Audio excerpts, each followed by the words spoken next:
الحمد للہ وحدہ والصلاة والسلام علی من لا نبی بعدہ اما بعد فاعوذ باللہ السمیع العلیم من الشیطان الرجیم من حمزہ ونفخہ ونفثہ بسم اللہ الرحمن الرحیم واقیموا الصلاة وآتوا الزکاة وارکعوا مع الراکعین۔ قرآن پاک کا ارشاد گرامی ہے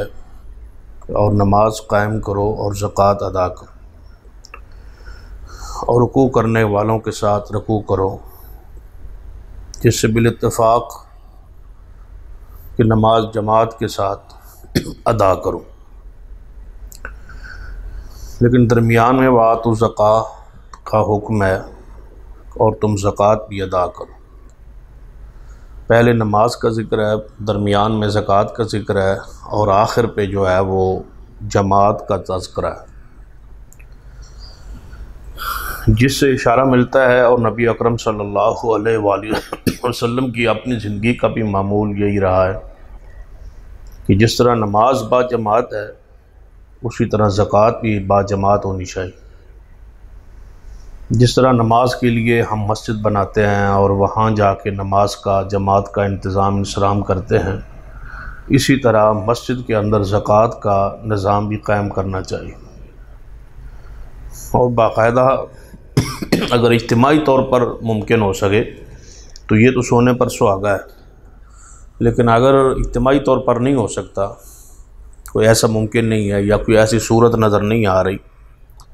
تو پھر ہر مسجد کی بنیاد پر جو ہے بیت المال قائم کرنا، جس طرح جماعت قائم کی ہے اسی طرح زکوٰۃ کا نظام بھی قائم کرنا چاہیے،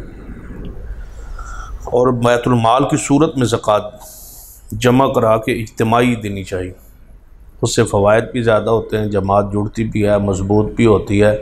لوگوں کو مسلک منہج کی طرف رجحان بھی ہوتا ہے، اور بندوں کو دوسروں کا احساس بھی پیدا ہوتا ہے، اور بندہ اپنے آپ کو تنہا محسوس نہیں کرتا، بلکہ وہ سمجھتا ہے کہ ایک مسجد ایک جماعت میرے ساتھ کھڑی ہے، دکھ میں سکھ میں ہمارا بیت المال موجود ہے، اور اس میں ہم جو ہے وہ ایک دوسرے کے ساتھ تعاون کر سکتے ہیں۔ اللہ نہ کرے کسی پر کوئی آفت مصیبت پریشانی آ سکتی ہے تو جماعت کے پاس اتنا بیت المال ہونا چاہیے کہ اس کو اسی وقت جو ہے اس مصیبت سے نجات دلوانے کی پوری اجتماعی کوشش ہونی چاہیے۔ تو میں ان ساری آیات و احادیث تو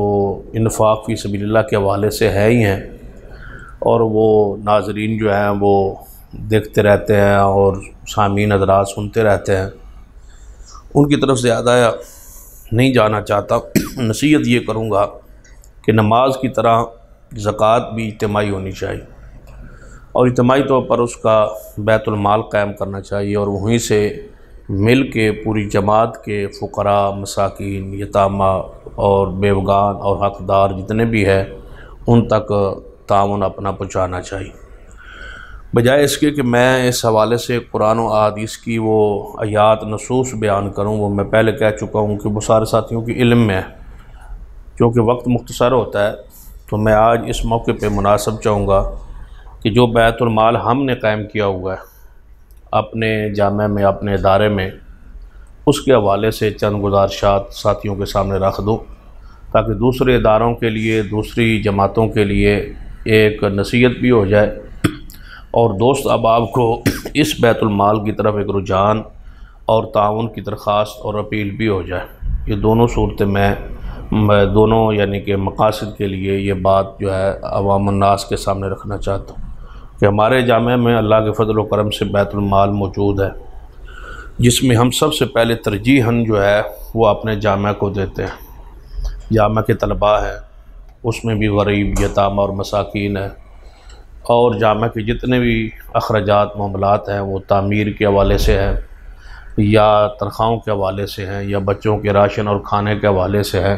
اس کا ایک پورا نظام جامعہ کا ہم اسی بیت المال سے چلاتے ہیں، مسجد بھی اسی بیت المال سے چلاتے ہیں، اور ساتھ ساتھ پورے یعنی کہ مدرسے کا جتنا خرچہ ہے وہ اس بیت المال کے ذریعے سے چلتا ہے، اور اس کے زیر انتظام جتنی شاخیں ہیں، مختلف چکوک میں تقریباً 6 سے 7 اس کی شاخیں اس وقت تک بن چکی ہے، جو اسی بیت المال کے زیر انتظام ہی ان شاخوں پر بھی خرچ کیا جاتا ہے جہاں جہاں ضرورت ہوتی ہے اور جتنی ضرورت ہوتی ہے۔ اسی جامعہ کے بیت المال کے زیر انتظام ہی ہم نے القلم ایجوکیشنل کمپلیکس قائم کیا ہوا ہے، جس میں ہم بچوں کو ارادہ اور نیت ہماری یہ ہے کہ ہم انشاءاللہ ان کو CSS کروانے کے لیے ہم جو ہے اس کوشش کر رہے ہیں۔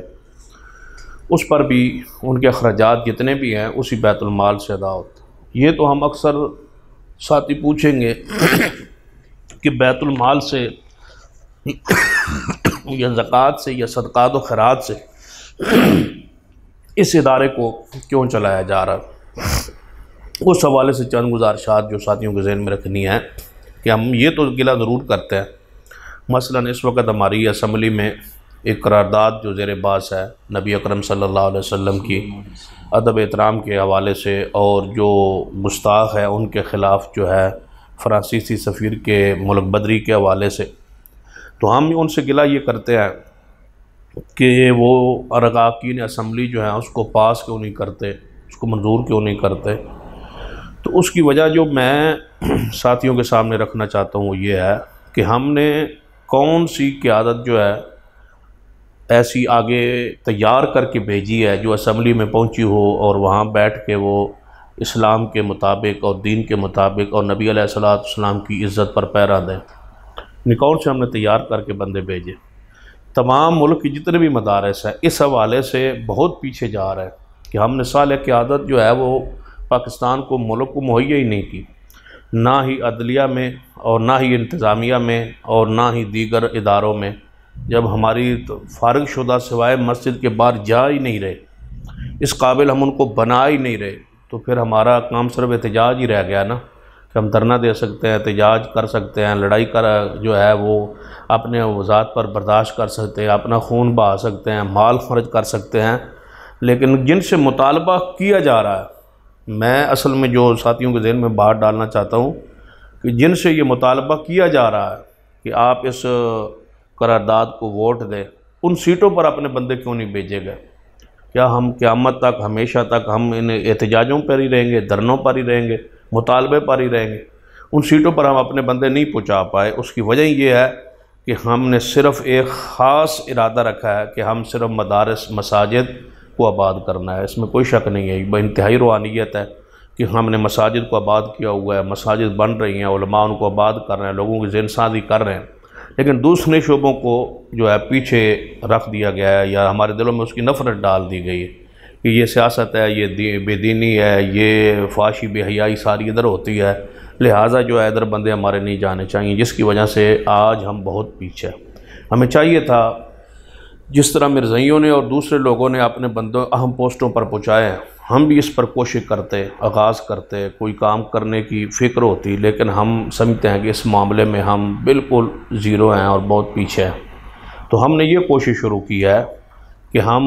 ملک کے لیے صالح قیادت کی تیاری، یہ نہیں ہوتا کہ ہم اس میں 100% کامیاب ہی ہو جائیں گے۔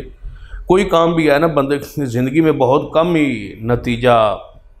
جو ہے نصیب ہوتا ہے، اس کو نتیجہ اللہ تعالیٰ ہی دے گا۔ نتیجہ پچھلی قومیں دیکھتی ہیں، پھل پچھلی قومیں کھاتی ہیں۔ ایک درخت اگر ہم لگاتے ہیں نا تو اس کا پھل ہم کھائیں، یہ بہت اللہ تعالیٰ کوئی خاص رحمت ہو کہ اس کو ہم دیکھ لیں۔ حتیٰ کہ میں مثال دوں گا نبی رحمت صلی اللہ علیہ وسلم، هو الذی ارسل رسولہ بالہدی ودین الحق لیظہرہ علی الدین کلہ۔ نبی علیہ السلام پوری دنیا پر دین کو غالب کرنے آئے تھے، اس کی بنیاد رکھی، اور آگے اس کی عملی تصویر جو ہے اس صدیق و عمر عثمان و علی رضی اللہ رضوان اللہ علیہ مجمعین نے پوری کی ہے۔ ان نبی علیہ السلام کے زندگی مبارک میں ایک مخصوص یعنی کہ دنیا میں ایک حصے میں اسلام کا نفاذ تھا، اگرچہ دعوت پہنچ چکی تھی، لیکن غلبہ جو ہے 100% جو غلبہ ہے وہ نبی علیہ السلام کی زندگی مبارک کے بعد صحابہ کرام کے زمانے میں پورا ہوا ہے۔ تو یہی ہے کہ بندہ درخت لگاتا ہے، بیج بوتا ہے، آگے پھل جو ہے وہ دنیا بعد میں کھائے گی۔ تو ہم اللہ کے فضل و کرم سے یہ بنیاد رکھی ہے، آگے اس میں کامیابیاں میں کتنے فیصد ہوتی ہے، لیکن ہم ذہن دینے میں اگر کامیاب ہو جائیں اور اس ذہن میں لوگ تیار کرنا ادارے شروع کر دیں تو یہ اللہ تعالیٰ کی خاص رحمت ہوگی اور ہمارے لیے یہ انشاءاللہ صدقہ جاریہ ہوگا۔ تو ہم نے وہاں پر اس پر خرچ کیا ہے اور کر رہے ہیں۔ اس کے علاوہ جتنے بھی ہمارے ملک میں ہمارے دوست غربا کوئی ایسے ہیں جن کو کسی چیز کی مثلا ضرورت ہوتی ہے، بیمار ہو جاتے ہیں یا بیماری میں علاج معالجے میں تعاون، وہ خدمت خلق کا سلسلہ جاری ہے، اسی بیت المال سے جاری ہے، پورے ملک میں جاری ہے، یعنی کہ صرف اپنی حد تک نہیں رکھا، اس کو پھیلایا ہے، آگے پھیلایا ہے۔ علماء کی ویلفیئر کے لیے، علماء کی خدمت کے لیے بھی یہ یعنی کہ ہمارا بیت المال کام کر رہا ہے۔ یہاں پر بھی بچیوں کی شادیوں کے حوالے سے جو مناسب شرعی انداز میں جتنا تعاون ہوتا ہے اس کو تعاون کیا جاتا ہے، اور لوگ بھی بہت سارے اس سے فوائد اٹھا رہے ہیں۔ تو یہ بیت المال ایک ہم نے قائم کیا ہے جس میں ہمارے دوست احباب، جو خاص ہمارے دوست احباب ہیں جو اس حوالے سے معاونت کرتے ہیں آگے رمضان کے لمحات میں اور افطاری کا وقت قریب ہے، ان سب کے لیے دعا کروں گا کہ جو ہمارے اس بیت المال کے ساتھ جتنا تعاون کرتے ہیں، اللہ تعالیٰ ان کے مال میں، رزق میں، اولاد میں برکت عطا فرمائے اور ان کے لیے یہ صدقہ جاریہ بنا دے۔ اور یقیناً وہ سارے دوست احباب جو ہیں وہ میرا پیغام یا سن رہے ہوں گے یا بعد میں سنیں گے، تو ان کے لیے میں ان کی عظمت کو، ان کے مقام کو سلام پیش کرتا ہوں کہ انہوں نے ہم پر اعتماد کیا اور اس بیت المال کو ہم ایک بہترین انداز میں چلانے میں کامیاب ہو رہے ہیں اور اس طرح سے آگے بڑھ رہے ہیں۔ اسی طرح مساجد کی تعمیر کے حوالے سے اس وقت بھی میرے علم کے مطابق جو ہے 7 سے 8 مساجد جو ہیں وہ ہماری زیر تعمیر ہیں، اس وقت چل رہی ہیں، جو ابھی آغاز ہو گئے ہیں کچھ۔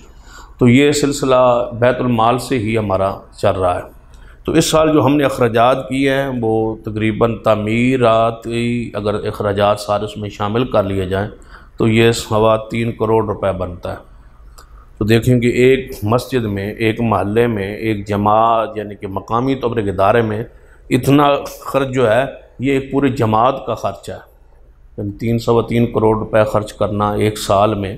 جس میں ویلفیئر بھی ہے، ادارہ بھی ہے، مساجد بھی ہیں، غرباء بھی ہیں، یتامہ بھی ہیں، مساکین بھی ہیں، مستحقین بھی ہیں، علماء کے وظائف بھی ہیں، یہ ساری چیزیں اس میں یعنی کہ داخل شامل۔ پھر ہم نے ایسا نہیں کیا کہ مثلا ایک بیمار ہے تو اس کو یہ کر دیں کہ چلو 5,000 معاونت کر دیں، نہیں، ہم نے ایسے بیماروں کا مکمل علاج، یہ غالباً کسی ادارے میں بھی نہیں ہے کہ ہم نے اگر وہ مستحق ہے، اگر اس کے ساتھ کوئی اور تعاون نہیں کر رہا تو ہم نے اس کو اسپتال میں داخل کروا دیا، بس جتنا خرچ ہوگا ہم اس کا ادا کریں گے۔ تو ایسے بھی علاج کروائیں، اور یہ پورے ملک میں ایسی پہلی مثال ہے کہ کوئی ادارہ مکمل جو ہے وہ تعاون کر رہا ہے علاج کے حوالے سے۔ پھر جب وہ علاج میں ہے تو پیچھے گھر کے معاملات بھی اس کے نہیں چلتے، گھر کے معاملات کے لیے بھی پیچھے اس کے لیے خرچ جو ہے وہ بھی سلسلہ جاری رہتا ہے۔